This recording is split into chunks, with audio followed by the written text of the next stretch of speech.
수험생 여러분 안녕하십니까. 부동산 공시법의 송료입니다. 자, 이번 시간은 이제 3장 토지의 이동이죠. 지적에서 이제 가장 중요한 파트이기도 하고요. 가장 시험에 또 많이 출제가 되기도 하고 공부하기 상당히 어려운 단원이기도 합니다. 왜 그럴까요? 암기할 게 좀 많기 때문에 그래요. 근데 항상 우리가 이 절차법이라는 것을 생각을 하시고 항상 절차 위주로 모든 내용들을 정리하면 될 것 같아요. 자, 이번 시간은 이제 토지 이동의 어떠한 종류별 특징에서 이 토지 이동 파트 쪽에서 바다로 된 토지의 신규 등록부터 바다로 된 토지의 등록 말소까지 정리할 건데요. 토지 이동하게 되면 토지 표시를 항상 떠올라야 되는 거죠. 자, 우리 지적 공부의 등록사항에는 이제 토지 표시가 있고 소유자가 있고 기타적인 내용이 있는데 토지 표시란 무엇이다? 소재, 지번, 지목, 면적, 경계, 좌표. 이 6개를 우리는 무엇이라 그래요? 6개를 토지의 표시다라고 얘기를 하고 이러한 토지의 표시사항을 새로이 정하거나 변경하고 말소하는 것을 이걸 무엇이라고 한다? 토지의 이동이다라고 얘기를 하죠. 그럼 소유자의 어떠한 주소가 변경이 됐다라든지 소유자가 변경이 됐다라든지 개별 공시지가가 변경이 됐다. 이들은 뭐가 아니다? 토지의 표시가 아니기 때문에 무엇이라고 하지 않아요? 토지의 이동이다. 토지의 이동이다라고 하지 않는다라는 거죠. 우리 1장에서 용어의 정의에서 토지의 이동이라고 하는 개념 정리해드렸고 꾸준하게 제가 또 설명해드렸던 내용들이고요. 자, 이렇게 토지가 이동이 되면 조사 또는 측량을 하게 됩니다. 뭐 기타적인 내용도 있고요. 토지 이동 파트의 조사의 대표적인 게 뭘까요? 합병하고 지목 변경이고 측량을 하는 거에는 신규 등록, 등록 전환, 분할, 축적 변경, 도시개발 사업. 뭐 기타 이제 바다로 된 토지 등록 말소, 등록상 정지. 요 두 개도 여기로 가도 돼요. 그 다음에 행정구역의 명칭 변경도 토지의 이동 사유가 되는 거죠. 자, 이번 시간은 그래서 신규 등록부터 해가지고 등록 전환, 분할, 합병, 지목 변경, 바다로 된 토지의 등록 말소까지 할 거예요. 하는 과정에서 시간이 좀 길다 싶으면 중간에 한번 끊을게요. 자, 이렇게 토지가 이동이 되면 이제 지적 공부를 정리를 하게 되겠죠. 정리를 하고 등기 촉탁이라고 하는 과정을 거쳐서 최종적으로 지적 공부 정리 사실을 통지하는데 등기 촉탁은 우리나라는 대장과 등기부가 이원화되어 있기 때문에 이것을 일치시키기 위해서 등기소에다 촉탁해 주는 거고요. 지적 정리의 통지는 뭐냐면 어차피 지적 정리는 누가 한다? 지적 소관청이 정리를 하게 돼요. 그 사실을 토지 소유자에게 통지를 하게 되는 거죠. 축적 변경, 토지의 이동 상당히 중요합니다. 토지 이동 파트만 딱 정리가 되면 앞뒤, 그러니까 지적 측량 쪽, 지적 공부 쪽 그렇게 어렵지 않아요. 토지 이동 파트만 확실하게 정리가 되면 12개 맞는 것은 충분합니다. 12개 충분히 맞출 수 있어요. 자, 먼저 신규 등록부터 갑니다. 신규 등록. 자, 신규 등록부터 쭉 설명해 드리는데 한 30% 절반 정도는 우리가 앞에서 했던 거 복습이에요.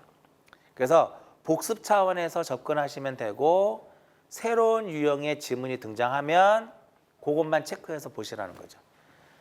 항상 의의하고 그러니까 신규 등록이란 무엇이고 그 다음에 대상 체크해서 보시는 거예요. 신규 등록이란 새로이 조성된 토지라든지 등록이 누락된 토지를 지적 공부에다가 등록하는 것을 무엇이라고 하냐면 신규 등록이다라고 얘기를 하죠. 그러니까 우리가 사람이 태어나면 출생 신고를 하는 것처럼 뭐 공유수면을 매립했다라든지 방조제를 건설했다. 그러면 공부에 등록해야죠. 왜 등록해야 되냐면 이렇게 이건 방조제죠. 제방 이렇게 여기 매립지 이렇게 됩니다. 국토교통부 장관은 모든 토지에 대해서 조사 측량해서 지적 공부에 등록하도록 되어 있어요. 그러니까 결과적으로 우리는 직권등록주의거든요. 그래서 모든 토지가 등록이 되어 있어야 돼요. 그 다음에 등록이 누락된 토지는 도서지역, 섬들이죠. 독도인데 이거는 독도 우리 땅이고요. 등록되어 있습니다. 자, 그러면 새로이 조성된 토지라든지 등록이 누락된 토지를 지적공부에 등록하는 것이 신규등록의 의. 공유수면을 매립했다. 방조제를 건설했다. 미등록 도서지역 대상 이렇게 되는 거죠. 자, 여기서 신규등록은 언제 효력이 발생할까요?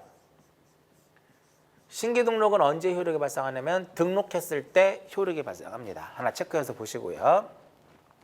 자, 이렇게 신규등록이 어떠한 사유 발생을 하게 되면 사유 발생일로부터 토지 소유자는 며칠 이내 60일 이내에 지적소관청에게 신청을 하게 되죠. 자, 신청을 하는데 만약에 이 신청을 거짓으로 하면 어떻게 된다 그랬어요? 안 된다 그랬죠.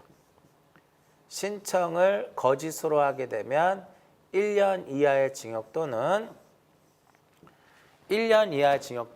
1,000만 원 이하의 벌금형에 처하도록 되어 있고요. 첨부서면 공유수면을 매립했다. 그럼 준공검사 확인증. 법원의 판결에 의한다. 법원의 확정 판결서. 도시지역.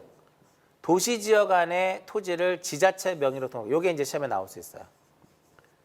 도시지역 안에 토지를 지자체 명의로 등록할 때는 요거 기획재정부 장관과 협의한 문서의 사본을 제출합니다. 요게 이제 시험에 어떻게 나올까요? 국토교통부 장관 이렇게 나오겠죠. 요거 하나 체크해서 보시고요.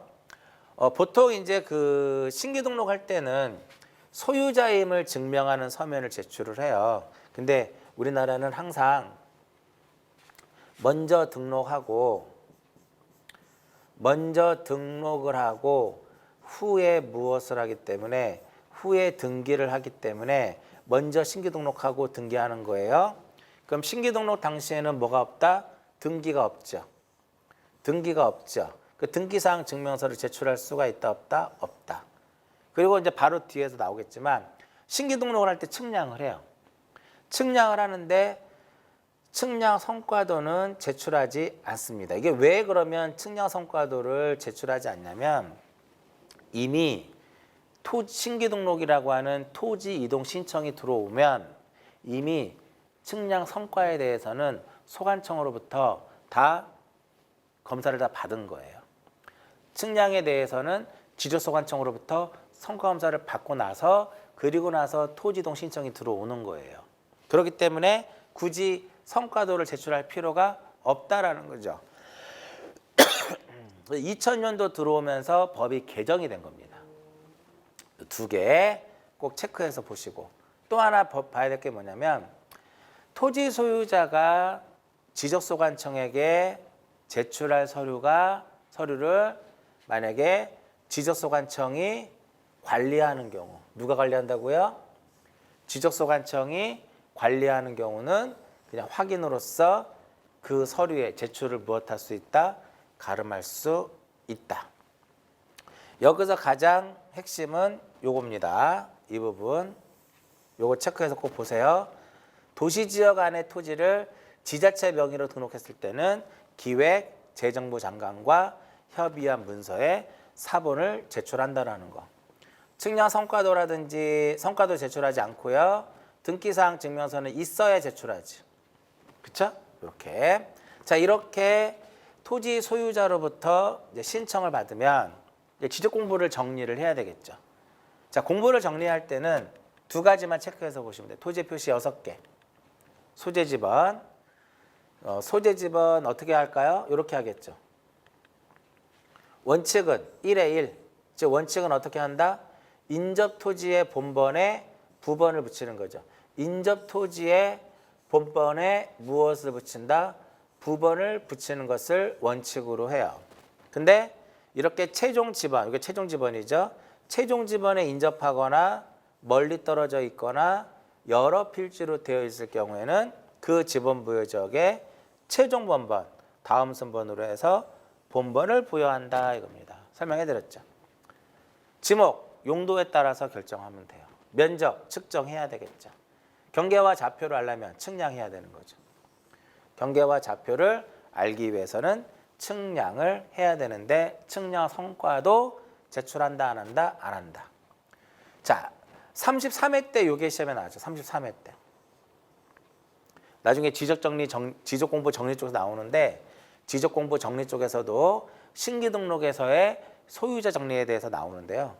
신규등록에서의 소유자 정리는 토지 소유자가 지적소관청에게 소유자임을 증명하는 서류를 제출하게 되면 지적소관청이 조사해서 등록을 하게 됩니다.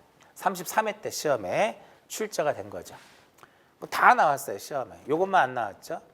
신규등록 시 누락된 도로, 하천, 국어 등의 토지를 등록하는 경우에 경계는 도면에 등록된 인접토지의 경계를 기준으로 해서 결정하더라. 읽어보시면 돼요. 자, 여기까지가 신규등록이고요. 여기서 하나 체크. 우리나라는 선등록, 후등기의 원칙이기 때문에 신규등록할 때는 뭐를 하지 않는다? 등기 촉탁을 하지 않습니다. 왜 안 한다고요? 선등록, 후등기의 원칙이기 때문에 등기부가 없어. 그렇기 때문에 등기 촉탁이라고 하는 것은 대장과 등기부를 일치시키기 위해서 하는 거예요. 그렇죠? 그렇기 때문에 촉탁하지 않는다라는 거. 여기까지 정리해서 보시면 될 것 같아요. 그다음 등록전환. 등록전환은 가장 중요한 것이 대상하고요. 등록전환에서는 등록전환 대상하고 면적이에요. 등록전환에서는 등록전환 대상과 면적 이 두 개가 가장 중요합니다. 이 등록전환이라고 하는 것은 이런 것이죠. 임야대장이라든지 임야도에 등록된 토지를 토지대장 지적도로 옮겨 등록하는 거예요. 그렇죠? 그래서 임야대장, 임야도에 등록된 토지를 토지대장 지적도로 옮겨 등록하는 것을 등록전환이라고 하는데 뭐가 중요하다고 그랬어요? 대상이 중요하다고 그랬죠. 자, 허가신고 이렇게만 외우세요. 허가신고. 건축법에 따른 허가신고. 그 다음에 개발행위 허가 이런 식으로. 첫 번째 산지관리법에 따른 산지전용 허가신고. 산지 일시사용 허가신고. 건축법에 따른 건축 허가신고. 그 밖에 관계법령에 따른 개발행위 허가. 이게 등록전환 대상이고요. 두 번째, 대부분의 토지가 등록전환이 되어 나머지 토지를 임야도에서 계속 존치하는 것이 불합리한 경우. 이게 이제 임야도가 만약에 뭐라고 나오면 지적도에 계속 존치하는 것이 불합리한다 그러면 틀리겠죠. 이게 무슨 의미냐면은 이게 임야도예요. 이 도면이 현재 임야도예요. 임야도고 이렇게 네 필지만 그려볼게요. 여기 11, 임, 12의 수, 뭐 13의 뭐 임, 뭐 14의 뭐 이렇게 나왔을 때 앞에 여기 뭘 붙여야 돼요? 산자를 붙여야 되는 거죠. 여기도 임 이렇게 하자고요. 그럼 이제 등록전환이 되면 임야대장의 등록사항은 말소가 돼요. 임야대장은 폐쇄시킵니다. 임야대장은 폐쇄시키고 임야도의 등록사항은 말소를 해요. 등록전환이 되면 우리나라는 어떤 한 필지 자체가 임야대장하고 토지대장의 양쪽에 등록될 수 없잖아요. 그렇기 때문에 임야대장, 임야도에 등록된 토지가 토지대장, 지적도로 옮겨가게 되면 임야대장은 폐쇄시키고요. 임야도의 등록사항을 말소를 하게 돼요. 이렇게 말소를 하게 되는 거죠. 이렇게 됐다는 소리는 다 지적도로 넘어갔다는 소리예요. 얘만 지금 하나 남았죠. 얘만 대부분의 토지가 이렇게 등록 전환이 되어 나머지 토지를 임야도에서 계속 존치하는 것이 합리적이지 못한다. 그럼 그냥 넘어가는 거예요. 그 다음에 임야도에 등록된 토지가 형지 변경되었으나 지목 변경할 수 없는 경우. 그 다음에 도시군 관리계획선에 따라서 토지를 분할하는 경우. 이럴 때가 4개가 등록전환 대상이에요. 그래서 요 4개가 무엇하고 자주 묶여서 나오냐면은 뒤에 나오는 지목 변경. 뒤에 나오는 지목 변경 대상하고 구분할 수 있어야 돼요. 지목 변경 대상과 구분할 수 있어야 된다라는 것. 이 정도. 그리고 주로 우리나라에서는 임야도가 축척이 6,000분의 1짜리를 가장 많이 사용을 하고요. 지적도는 1,200분의 1짜리가 가장 많아요. 통계적으로 봤을 때. 그럼 이렇게 등록 전환이 되면 축척 변경을 수반한다라는 거죠. 이렇게 축척 변경을 수반한다 이렇게도 표현을 해요. 자, 우리가 이제 축척 변경에 대해 설명해 드리는데 축척 변경일 때는 별도의 승인을 요하지 않거든요. 축척을 변경할 때는 승인을 얻어서 하는데 등록 전환에서는 자연스럽게 축척이 변경이 되기 때문에 별도의 시도지사의 승인을 얻거나 그렇지는 않습니다. 대상 굉장히 중요합니다. 그 다음에 이제 신청. 토지 소유자가 역시 며칠 이내, 60일 이내에 소관청에 신청을 하게 됩니다. 서류 제출해야 되겠죠? 서류, 허가 등을 증명하는 거. 이것만 하나 기억하시면 돼요. 근데 만약에 서류를 누가 관리한다? 소관청이, 지적소관청이 서류를 관리한다면 확인으로서 이를 가름하고요. 똑같아요. 성과도 제출하지 않습니다. 등록 전환도 역시 우리가 측량이라고 하는 과정을 거쳐요. 등록 전환도 이 측량이라고 하는 과정을 거치지만 별도의 뭐는 제출하지 않는다. 측량 성과도는 제출하지 않습니다. 자, 이렇게 해서 이제 마지막으로 지적 공부를 정리하게 되는데 이쪽에서 가장 중요한 것은 이 집어는 신규 등록과 동일하죠? 그죠? 근데 우리 바로 앞에서 신규 등록은 인접 토지의 본번에 부번을 붙인다 그랬잖아요. 그렇죠? 그런데 등록 전환은 이렇게 넘어가는 거죠. 이렇게. 그럼 임야도의 등록상 말소하죠. 그래서 신규 등록과 등록 전환은 지번 부여 방식은 동일하지만 결번이 발생한다라는 거. 등록 전환의 경우에는 결번이 발생하고 신규 등록의 경우에는 결번이 발생하지 않는 이러한 차이가 있다라는 거죠. 지목, 면적, 등록 전환에서 가장 중요한 게 무엇이다? 면적이에요. 자, 면적은 새로이 측정을 해야 됩니다. 면적은 어떻게 한다고요? 새로이 측정을 해야 돼요. 그럼 어떻게는 안 될까요? 임야대장의 면적을 그대로 토지대장, 여기서 등록이라고 하는 것은 그대로 토지대장. 임야대장상의 면적을 그대로 토지대장에 등록하면 안 돼요. 왜냐하면은 우리가 임야도는 주로 축척이 600분의 1이라고 했잖아요. 근데 지적도는 보통 1200분의 1로 한단 말이에요. 그렇게 넘어가죠. 그러면 1200분의 1로 우리가 측량을 한단 말이에요.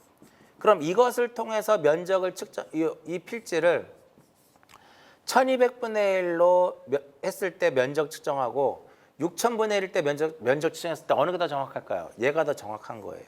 그렇기 때문에 절대적으로 등록 전환에선 임야대장의 면적을 그대로 토지대장에 등록할 수 있다 없다? 없다. 가장 시험에 많이 나오는 문제 중에 하나예요. 그리고 지적도의 축척으로 환산해서 등록도 안 됩니다. 이렇게만 기억하시고요. 지적도의 축척으로 환산 자체가 될 수가 없어요. 어찌됐든 등록 전환의 경우에는 면적을 어떻게 새로이 측정해야 된다 이겁니다. 그랬을 때 이게 허용 범위 공식이에요. 0.026의 제곱의 m노트 f인데 허용 범위 이내일 때는 등록 전환될 면적, 초과할 때는 경계와 면적을 직권으로 정정을 합니다. 이제 직권 정정인데 여기에 뭐라고 나오면 신청이다 그럼 틀리고요. 여기서 경계는 임야도의 경계예요. 임야도의 경계를 정정하고 여기서 면적은 그럼 무엇이다? 임야대장이에요. 임야대장이다 이겁니다. 여기서 여기 등록 전환될 면적이라는 게 이게 뭐냐? 이 등록 전환될 면적이라고 하는 것이 뭐냐면 이거예요. 우리가 어떤 필지가 현재 지금 임야도에서 6,000분의 1이에요. 근데 1200분의 1로 축척이 바뀌었어. 그죠? 정밀도가. 그럼 1200분의 1이면은 이렇게 커진단 말이에요. 이렇게. 그러니까 이게 훨씬 더 면적 측정했을 때 훨씬 더 정밀도가 높아요. 이게 바로 등록 전환될 면적이 되는 거예요. 그러니까 허용 범위를 따질 때는 등록 전환된 면적하고 임야 대량상의 면적하고 비교하는 거예요. 비교 어떤 거라 한다고요? 자, 이때 여기서 허용 범위 비교할 때 등록 전환될 면적하고 이 등록 전환될 면적하고 기존의 임야 대장상의 면적 이 두 개를 비교하는 거예요. 비교했을 때 그 차이 값이 발생하겠죠. 그 차이가 허용 범위 무엇이 0.016의 제곱에 m 루트 f일 때 허용 범위 이내일 때는 무엇을 한다? 등록 전환될 면적으로. 허용 범위를 초과하게 되면 임야도의 경계와 임야 대장상의 면적을 직권으로 정정을 하게 됩니다. 가장 중요하고 좀 더 이제 또 하나 볼까요? 여기서 이 M은 만약에 축척이 3,000분의 1이잖아요. 이건 이제 킬러 문제예요. M은 축척을 집어넣는데 만약에 축척이 3,000분의 1이면 6,000을 대입하도록 되어 있어요. 얼마를 대입한다? 계산했을 때 6,000을 대입을 하게 됩니다.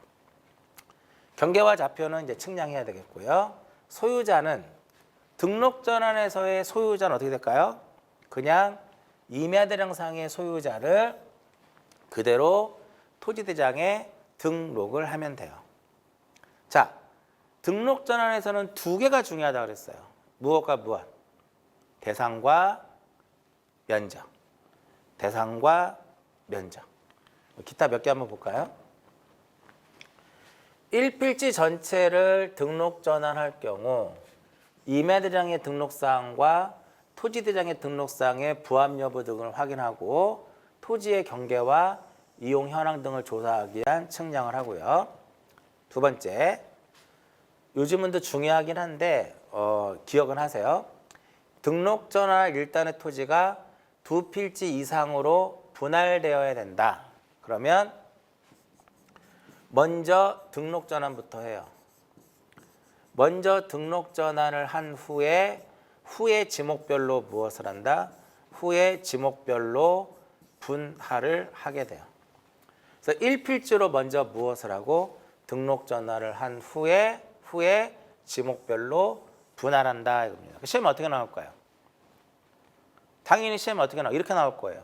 먼저 분할하고 그리고 등록 전환한다 이렇게 나옵니다. 그죠? 이거는 뭐냐면 경계점 좌표 등록부를 비치하는 지역과 연접되어 있는 토지를 등록 전환하려면 경계점 좌표 등록부에 등록을 해야 된다 이겁니다. 주로 이제 우리가 임야도는 6,000을 많이 쓴다 그랬죠. 등록 전환하게 되면 600으로 많이 가요. 1,200으로도 가고 500이다. 그럼 만약에 대상 지역이 600 지역에 인접해였다 600으로 가는 거고요. 500이면 500으로 갑니다. 이게 500 자체가 바로 경계점 좌표 등록부 비치 지역이에요. 결국은 뭐냐면 내가 토지대장으로 넘어가는데 이쪽이 600분의 1이면 얼마로 넘어가? 600분의 1로 넘어가고요. 1200이면 1200으로 넘어가요. 근데 이 지역이 경계점 좌표 등록부 비치 지역이야. 그러면 얘는 등록 전환하는 과정에서 경계점을 좌표로 하는 등록 전환이 이루어진다라는 그러한 의미다 이렇게 보시면 돼요. 자, 여기까지가 등록 전환에 대한 내용이에요. 자, 등록 전환은 주로 시험에 나오는 게 대상과 면적이에요. 근데 면적은 좀 몇 번 나왔어.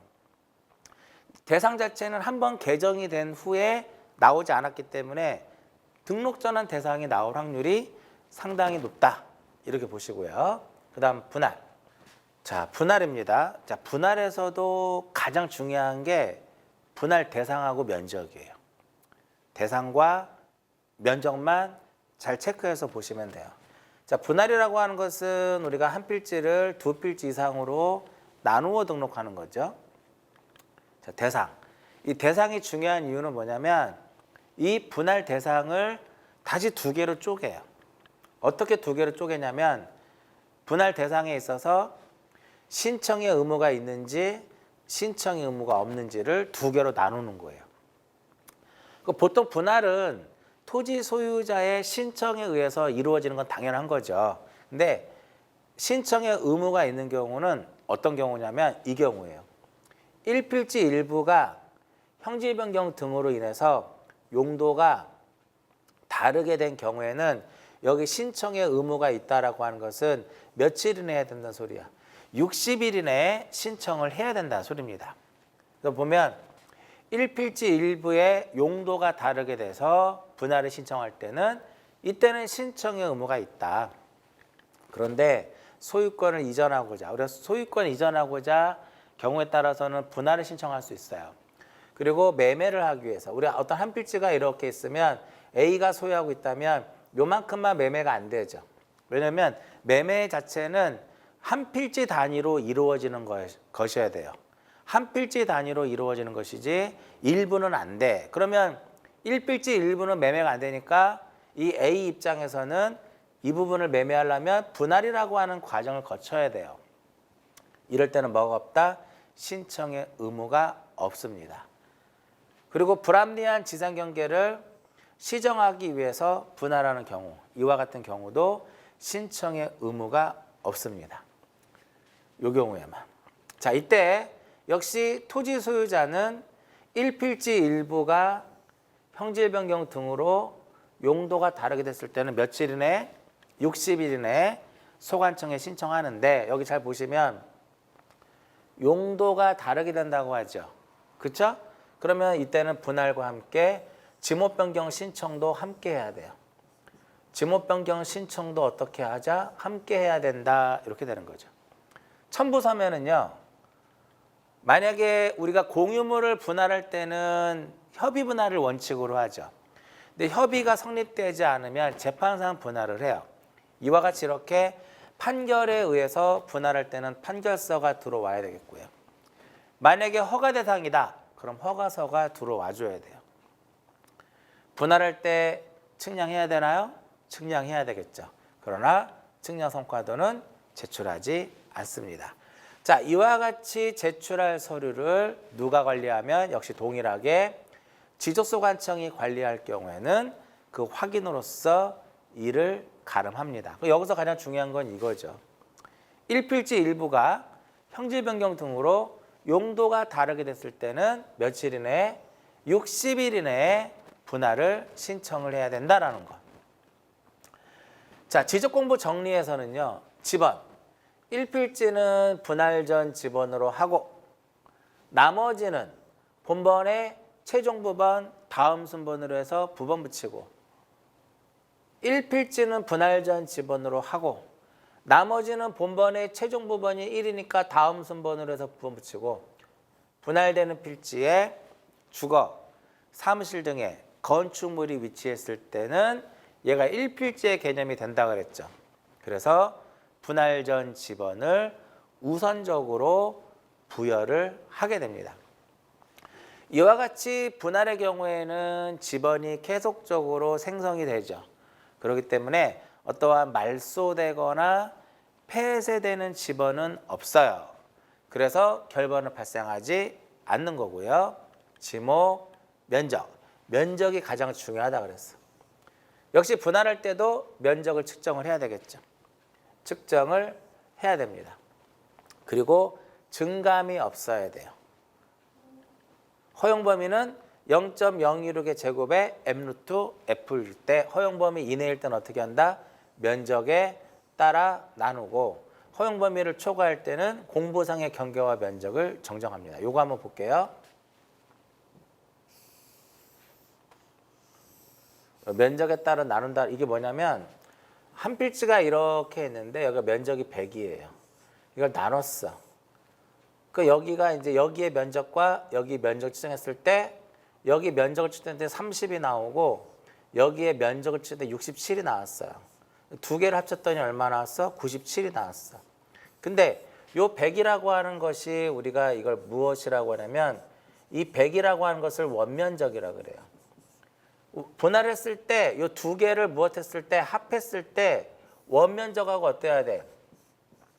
원면적하고 일치를 해야 돼요. 그럼 결과적으로 뭐가 없어야 된다는 소리다? 증감이 없어야 된다는 소리야. 근데 지금 3만큼 차이가 났잖아요.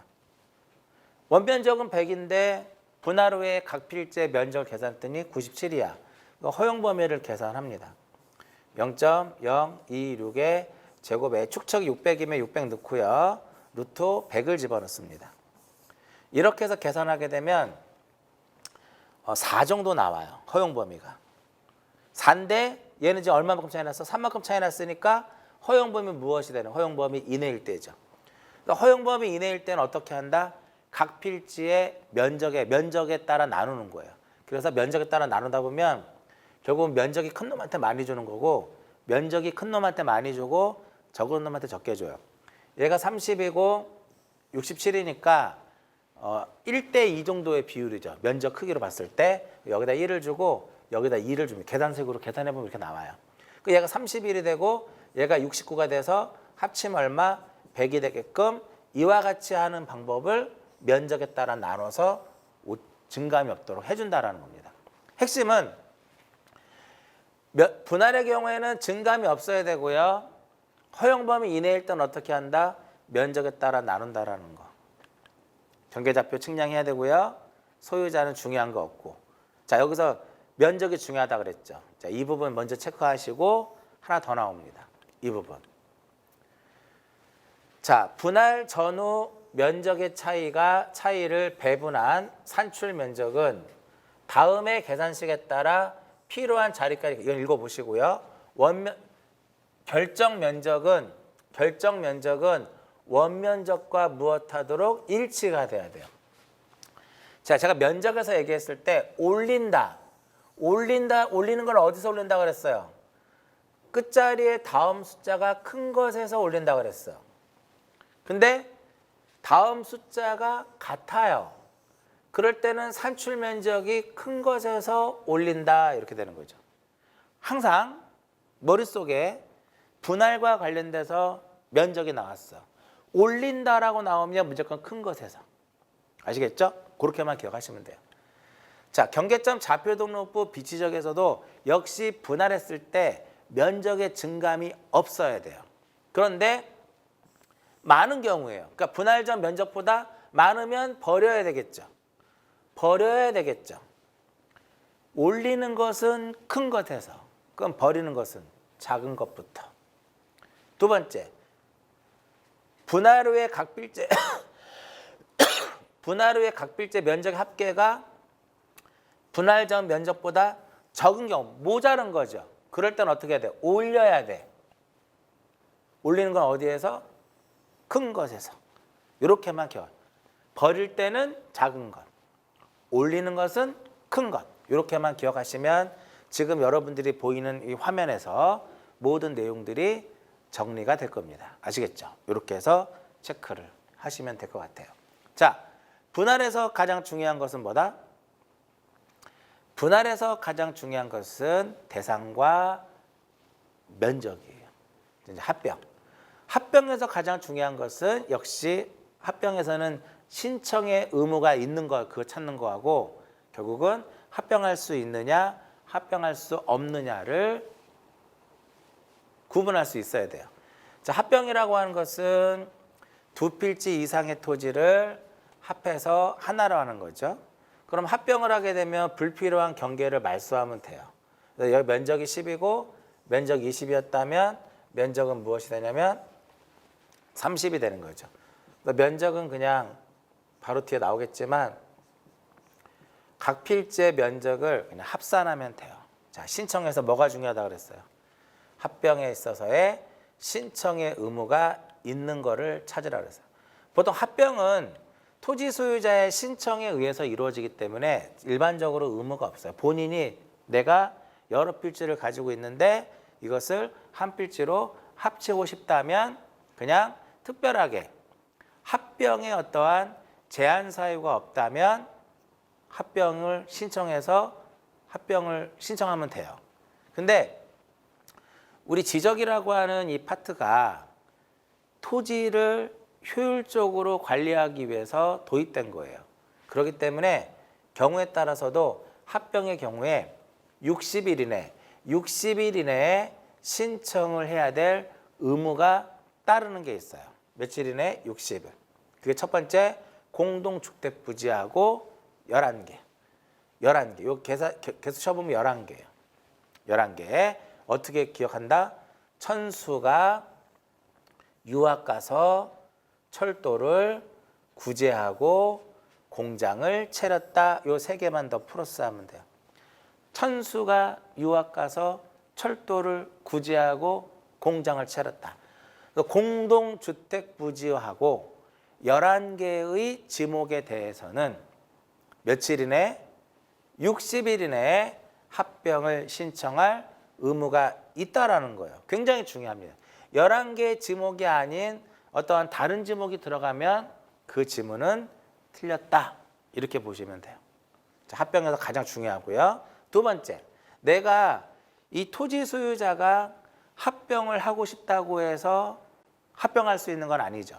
즉, 합병이 가능과 불가능이 있어요. 합병이 가능한 것과 불가능한 것을 체크해야 되는데 어떠한 지문상에서 긍정적으로 느껴지면 그것은 합칠 수 있다라고 보면 되고요. 지문상에서 어떠한 부정적으로 느껴지는 지문들이 있으면 이것은 못 합친다. 이렇게 생각하시면 쭉 나오는 내용들을 굳이 암기할 필요가 없는 거예요. 첫 번째, 동일이다라고 하는 것은 좀 긍정적이잖아요. 그죠? 지번부여적이 동일하고 지목도 동일하고 소유자도 동일하면 우리 첫 번째 총론에서 일필지로 할 수 있다라고 했어요. 그럼 이들이 동일하지 않으면 못 합친다는 소리예요. 지번부여적이 동일하지 않고 지목이 동일하지 않고 소유자가 동일하지 않으면 못 합칩니다. 필지가 서로 연접되어 있어야 돼요. 그 연접되어 있지 않다면 부정적이잖아요. 그럼 못 합치는 거예요. 축척이 동일하면 합칠 수 있어요. 근데 축척이 동일하지 않으면 못 합칩니다. 이렇게 축척이 동일하지 않으면 못 합치기 때문에 합병을 하기 위해서 우리는 축척을 무엇을 하도록 되냐면 축척을 변경하도록 돼 있어요. 다음 시간에 축척 변경 나오는데 이럴 때는 합병하고자 축척을 변경할 때는 별도의 시도지사의 승인을 얻지 아니하고 축척을 바꿉니다. 등기 여부가 일치하면 즉 끼리끼리 합칠 수 있다라는 거죠. 등기직끼리, 미등기직끼리 합칠 수 있어요. 근데 등기 여부가 일치하지 않으면 즉 등기된 토지 합칠 수 있고요. 미등기 토지 합칠 수 있죠. 왜? 등기 여부가 일치하잖아. 근데 등기된 토지와 미등기 토지는 못 합친다는 소리죠. 끼리끼리는 합칠 수 있다. 이렇게 기억하시면 되겠고요. 그 다음 지분이 같아야 돼요. 공유 토지의 경우에는 지분이 같아야 된다. 그럼 지분이 같지 않으면 못 합치고요. 자, 소유권, 지상권, 전세권, 임차권, 승역지 조심하시고요. 이들의 특징은 용익물권의 특징은 일필지 무엇에도 가능하다? 일부에도 가능해요. 일필지 일부에도 가능하기 때문에 합병이 가능해요. 범위만 표시하면 되니까. 근데 일필지 일부에 허용되지 않는 저당권이라든지 요역지의 경우에는 이들은 일필지 일부에는 성립이 된다 안 된다? 성립이 안 돼요. 그렇기 때문에 합병할 수 없습니다. 여기서 조심할 것은 승역지하고 요역지예요. 승역지는 전부도 가능하고 일부도 가능해요. 근데 요역지는 편익을 제공받는 입장은 일필지 전부이어야 된다 이겁니다. 그리고 저당권의 예외 규정이 있죠. 합병하려는 토지 전부에 대하여 등기 원인, 접수 연월일, 접수 번호가 여기 뭐라고 써 있어요? 동일, 같은. 이것을 한마디로 이걸 우리가 공동저당 중에 창설적 공동저당이다라고 얘기를 하죠.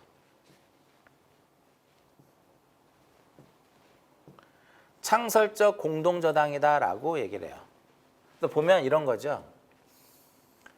10억이라고 하는 채권을 담보하기 위해서 어떤 세 필지가 이렇게 존재하게 되면 담보를 다 제공한 거예요. 그러면 이 토지와 이 토지는 한나라시의 저당권 등기가 이루어진단 말이죠. 공동저당이에요. 동일한 채권을 담보로 하기 위해서 수개의 어떠한 부동산에 설정되는 거, 공동저당. 얘네들은 무엇 할 수 있다?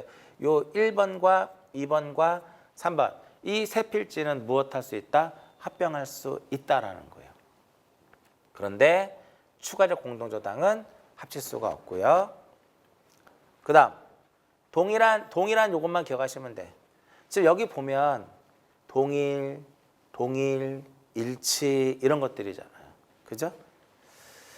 자, 한 2년 전에 법이 하나 바뀌었죠. 주소가 동일해야 돼요.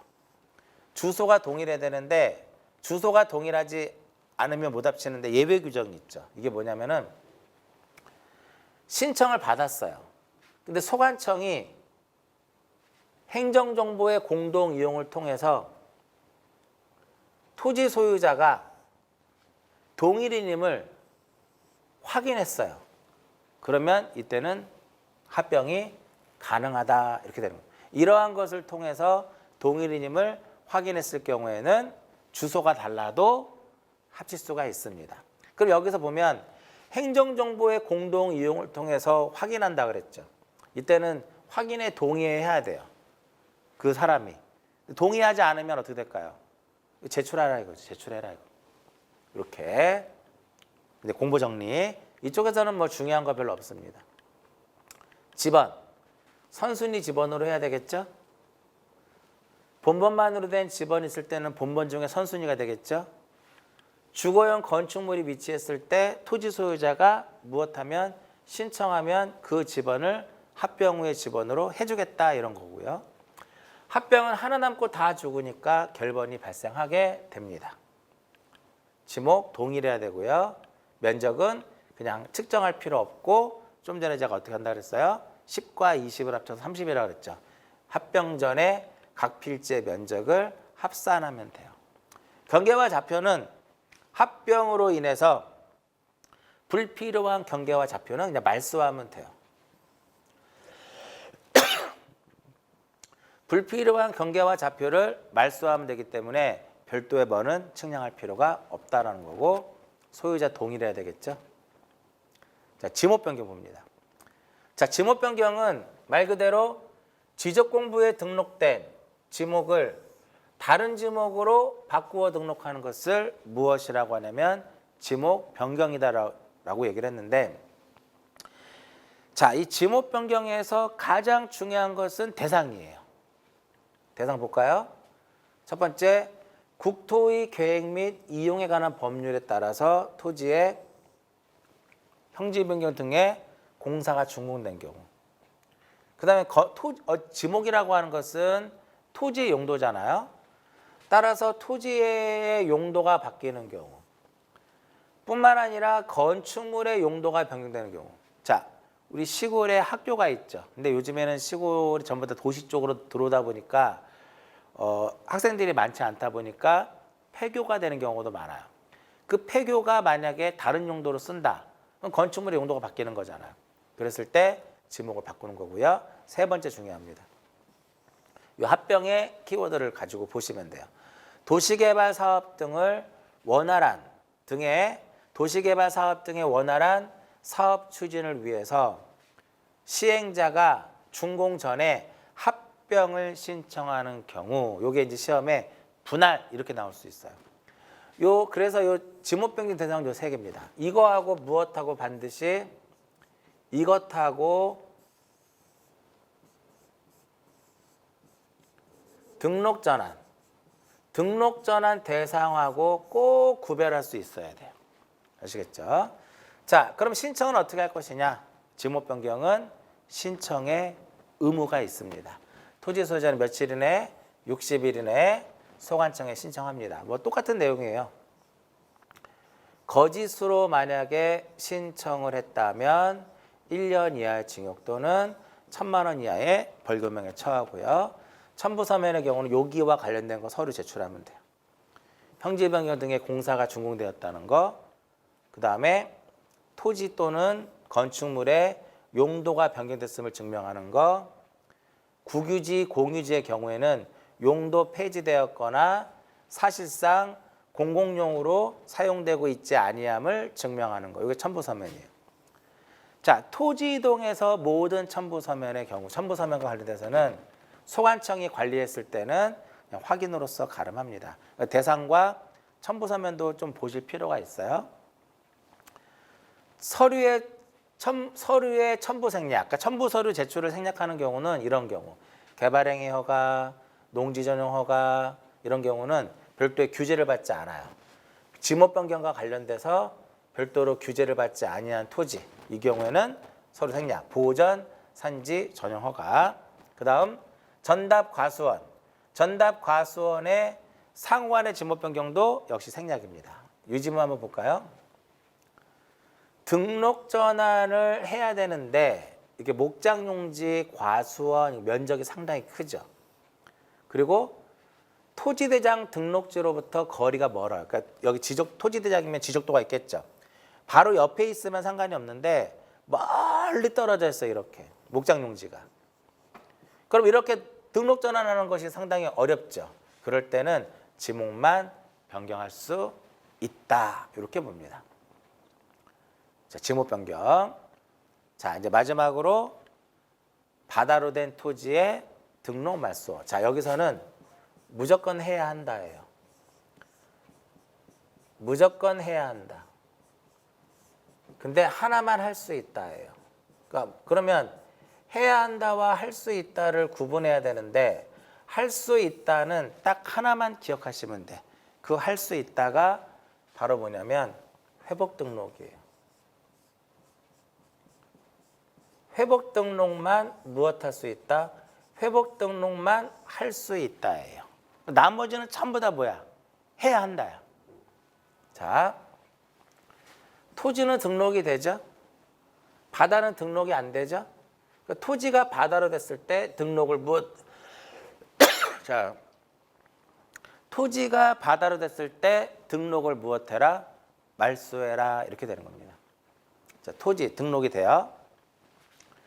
근데 지형의 변화 등으로 바다로 됐어요. 이게 제주도예요. 바다죠. 바다는 등록이 안 돼. 그죠? 등록된 토지가 지형의 변화 등으로 바다로 됐어요.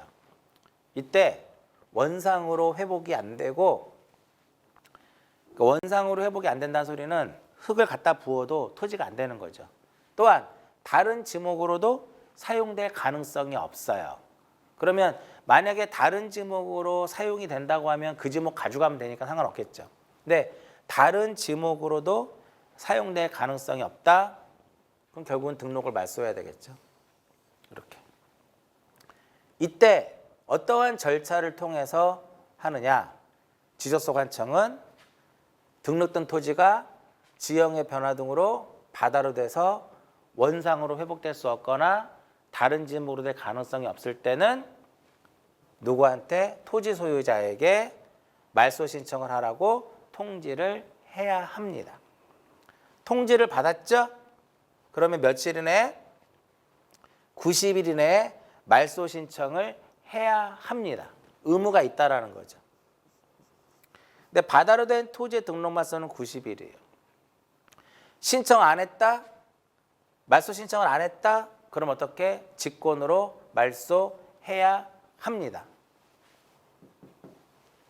그러면 직권으로 말소하게 되면 토지 소유자 모르겠죠. 통지해야 합니다. 정리 결과를 토지 소유자 및 공유수면관리청에게 통지를 해야 합니다. 전부 다 해야 한다예요. 근데 뭐만 할 수 있다? 회복 등록만 할 수 있다예요. 자, 여기서 보시면 90일은 바다로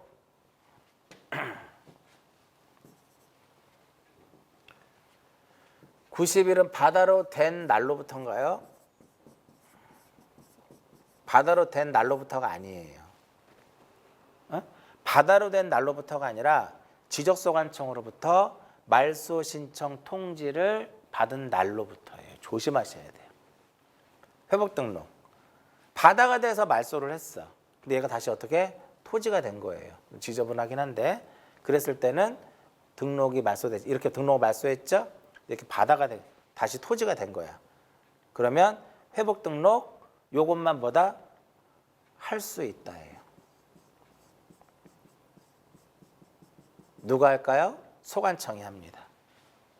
이때 회복 등록, 소관청은 회복 등록을 할 수 있는데 이때는 지적 측량 성과 및 등록 말소 당시에 지적 공부 등 관계 자료에 따라서 회복 등록을 하게 됩니다. 그럼 이제 회복 등록을 하게 되면 역시 토지 소유자 모르니까 그 사실을 통지를 하게 돼요. 누구한테? 공유수면 관리청뿐만 아니라 토지 소유자에게 통지해야 한다. 통지해야 한다. 이렇게 돼요. 자, 만약에 바다로 된 토지의 등록 말소가 시험에 나오면 일단 문제를 풀 때 일단 90일 찾아보시고요. 바다가 돼야 돼요. 만약에 하천이면은 아닙니다. 하천은 등록이 되니까. 그리고 아무리 봐도 틀린 게 없다. 그럼 해야 한다. 할 수 있다. 할 수 있다는 뭐만? 회복 등록만. 그리고 이 바다로 된 토지의 등록 말소는 이 수수료하고는 관련이 없어요. 그래서 지적측량 수수료 납부하지 않고요. 지적공부를 정리합니다. 지적공부 정리 수수료도 납부하지 않는다라는 거, 이런 거 체크해서 보시면 되겠고요. 전체적으로 이번 시간에 했던 거 빠르게 정리하면 신규 등록부터 지금 우리가 바다로 된 토지의 등록 말소까지 했죠. 다 신청의 의무가 있는데 분할의 세무죠. 어떤 경우만? 일필지 일부가 형질 변경 등으로 인해서 용도가 변경된 경우에만 신청의 의무가 있고, 합병의 경우는 세무라고 하는 개념은 무엇이다? 신청의 의무가 있는 경우는 공동 주택 부지와 11개. 11개 어떻게 외워요? 천수, 유학, 철도, 구제, 공장체. 이렇게. 측량을 다 하는데 합병하고 지목병기 측량하지 않죠? 그 면적은 합산하면 되고요. 등록 전환하고 분할의 면적이 가장 중요하다 그랬어요. 어떤 부분에 대해서? 허용 범위 이내일 때와 허용 범위를 초과할 때 어떻게 될 것이냐. 특히나 분할에서는 많으면 버려라. 버리는 건 어디에서? 작은 것부터. 적은 경우에는 올려라. 올리는 건 어디에서? 큰 것부터. 이렇게 기억하시면 되겠죠. 결번이 발생하지 않고 신규 등록하고 분할의 경우, 지목 변경은 당연히 결번이 발생하지 않죠. 나머지는 다 결번이 발생을 합니다. 등기 촉탁은 뭐만 할까요? 등기 촉탁은 신규 등록만 뺍니다. 자, 여기서 이제 체크. 킬러 문제. 지적 공부를 정리하면 수수료를 납부를 해야 돼요. 얘는 수수료 납부하지 않죠. 그죠? 요 세 개는 측량할까 안 할까? 측량하죠. 측량하면 1,400원. 측량하지 않죠. 요거 얼마? 1,000원. 이렇게 돼요. 자, 지적공부 정리 수수료는 측량 대상이면 필지당 1,400원의 수수료를 납부하고, 지적공부를 정리하지 않는다면 필지당 1,000원의 수수료를 납부를 해요. 지적측량하지 않는다. 즉 합병하고 지목 변경은 1,000원. 신규 등록, 등록 전환 분할은 1,400원. 그 공부 정리 수수료가 이렇게 결정이 돼요. 이게 킬러 문제예요. 시험에 나오면. 자, 예전에 이제 요게 한번 어떤 식으로 언급이 됐냐면, 우리가 지적 공부의 등록사항 중에 개별 공시지가 있죠. 토지등의 등록사항 중에. 자, 개별 공시지가는 지적공부 정리 수수료 산정 기준이 된다. 옳은 질문일까요? 틀린 질문일까요? 개별 공시지가는 지적공부 정리 수수료 산정 기준이 된다. 아니죠.